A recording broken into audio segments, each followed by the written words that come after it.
সকাল সকাল ঘুম থেকে উঠা, এটা যদি আপনার মধ্যে না থাকে, এটা ইসলামিক লাইফস্টাইল হতে পারে না। You must be a morning person.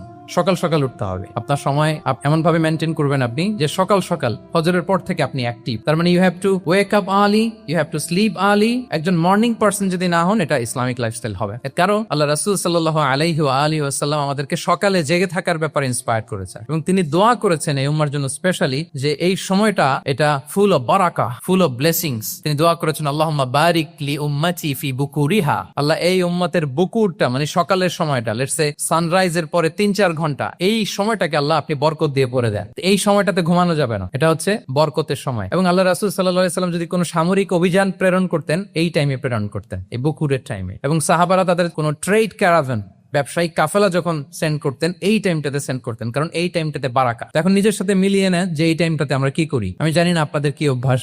আমি এসে তো শুনলাম যে জাহাঙ্গীরনগর